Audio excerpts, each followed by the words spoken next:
Hey guys, welcome back to Film Fetish.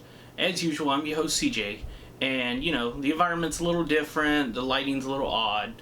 Mark left me, he's up in Virginia, licking rocks and stuff. So it's just me, I'm still tinkering, so bear with me.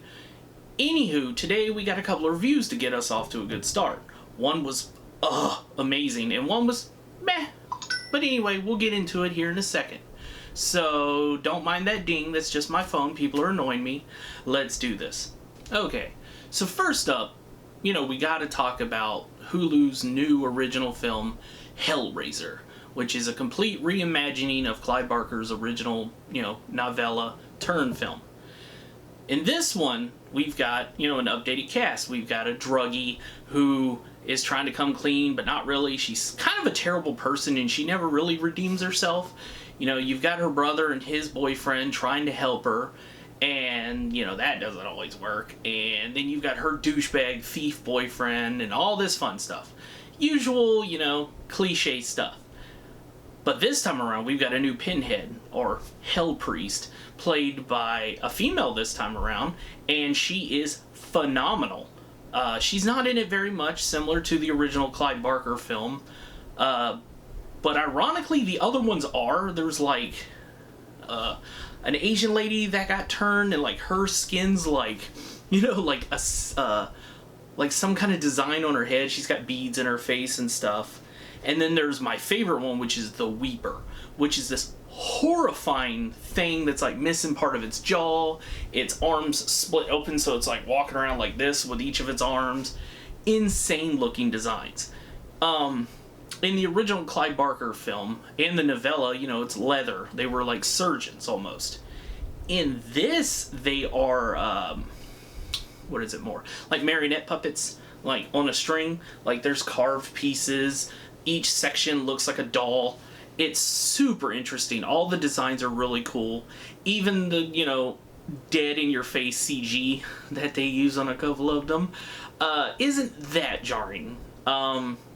Not as gory as you would expect for a Hellraiser film. There's gore. One guy gets literally falls to pieces. It's pretty cool. What else? The story's cool. It's really funny. By the end, it was almost like a retelling of 13 Ghosts, the 2001 Stephen Beck film, which I personally love. So when I saw the plot coming around, I was like, this is actually kind of funny. I like it. David Buckner, he did The Night House, which I thought was a phenomenal film. A lot of homages to Hellraiser in itself. The only problem was him and the Porowski brothers. They didn't stick the landing at all. The ending of The Night House I thought was awful, and just kind of left me going, really? That's it? That's all we're getting? So I was a little afraid, but they stuck the landing this one. It has an awesome ending. It's got the beautiful music similar to the original Hellraiser. It's got, the visuals. Leviathan does return, the god from Hellraiser, Hellbound, the second one. And it looks amazing. I have nothing but praise for this film. Only negative I can really come up with is I just hated the protagonist. She doesn't do anything but whine for most of the movie, and it's her friends that come to rescue her. And they're just as boring, which is sad. But, you're here for the Cenobites, you're here for hell, you're here for gore. And overall, it really just does not disappoint. If you're a fan of the original novella or Clive Barker's first film, even Tony Randall's sequel, you really can't go wrong with Hulu's new film. And that means Hulu is now 2-0 for awesome original films, because they gave us Prey, the new Predator film, and it's phenomenal. I've seen it 3 times. Check that one out also. Alright guys, now for the other movie that I saw. I went last night in theaters to see it. A buddy of mine talked it up, so here we are. We have Terrifier 2, the 6-year later sequel to 2016's Terrifier, which all my friends know I didn't like it. There was zero plot. It got really tedious. The movie, I think, is barely 90 minutes long, and I was like, alright, let's do something. You can only chase the chick like so long, you know? It did have a couple of moments. You know, it had a fantastic gore, like sawing a chick completely in half. He straight whips out a gun at one point and kills somebody, which was like kind of unknown for like a slasher. You know, they like stabby stuff, but not this guy. He's just like, bruh, boom, and shot her like 15 times. It was awesome. Other than that, though, I just really could not understand the like love for the first one. So lo and behold, I wasn't excited for its sequel, which just came out. But again, like I said, I got talked into going. Why not? I like gore. This movie is so ass-numbingly long, I wanted it to end. It is 2.5 hours long. That is insane. Art the Clown, first off, he doesn't talk. So, you know, Dad already is just like, alright, are we gonna, like, do anything else? Let me tell you, though. Let me break it down. Don't start to hating yet.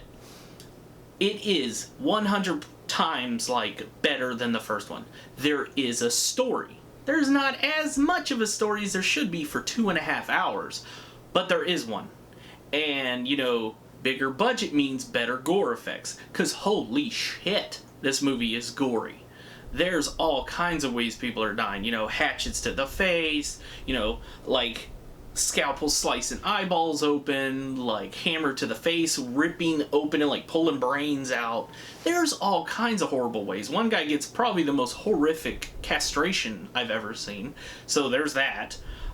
There's one scene in particular with a character named Allie, who, that is some of the best practical effects work in a modern horror film I've probably ever seen. So, you know, there's that. And our lead is interesting. She's not given much to work with, though. She's a teenager in school. She may or may not have clairvoyant powers. Her father may or may not have been some kind of crazy freaking wizard. Oh, and in the end of the first one, Art blows his head off, and in this one, he's resurrected by some entity. Now he's got some, like, little horrifying little clown girl that, like, you know, plays patty cake with him and follows him around. She is the highlight of the movie because she's terrifying. Like, you're just like, ah, God, punch it. So there's that. So the plot, again, there's so much left to your imagination, but I just didn't care enough to like, oh, okay, that magical sword that just fucking appeared. Cool. That makes sense. Or there's a mid-credit scene that you're like, what the fuck did I just watch? This movie is weird. Basic premise, you know, Art's resurrected by God knows who. A really funny opening scene. He goes, his clothes are bloody, so he goes to a laundromat, strips naked, and like washes his clothes. And this is where he meets the horrifying little clown girl, and it's fucking just, I was laughing my ass off. So there's not to say there weren't great moments. Every time Art's on the screen, you're gonna laugh. There's a scene featuring sunglasses where he's just like posing with them. Fucking amazing. Unfortunately, that gag starts to wear off at, you know, the like halfway mark. You're just like, dear God. The final battle between the sister, her brother, and Art goes on for, I thought, far too long. Like, the body count stopped. Now it's just people beating the shit out of each other. And it is cool. But, yeah, it just goes on for too long. The music's really good. It's much more visually pleasing than the first one, so, you know, Damien Leone definitely got his shit together this time around, with like, okay, I got money, let me get better cinematography, let me get better music, better lighting. He knew what he was doing this time around. He's far more comfortable. So, as weird as it sounds, because I didn't like this one either, I'm actually excited to see where this bonkers bullshit goes for a third one, because now we've introduced, you know, supernatural elements, and horrifying head births, and etc, etc. So it can, you know, sky's the fucking limit at this point, and budget. But, you know, so, you know, I definitely did not like the first one. I almost hate the first one. I disliked the second one just because I found it kind of boring, and, you know, a little monotonous. And so, you know, I'm interested to see where he goes. And my buddy Mike loves these movies, so he'll definitely keep me informed on that one. But at the end of the day, it's alright. It's definitely a rental, you know, or if you can get it cheap on Blu-ray when it comes out, go nuts. But just, yeah, I don't know. The music's great, the cinematography's great, the acting's great, the characters are far more interesting this time around, the gore's, but just, I don't know. 2.5 hours is just a little too much for me, I guess. And it's for someone who regularly sits to like 3+ hour documentaries and stuff. Like, In the Search of Darkness is like 5 hours, and I've watched it twice. So, love my stuff. But, yeah. So, there's my Hellraiser review and my review for Terrifier 2. Not a bad weekend for horror. 2022 actually hasn't been a bad year for horror. There's a few good ones out there. I'll get into more of those in the next episode. But for now, this has been Film Fetish. I'm your sexual host, CJ. And yeah, keep it lowbrow.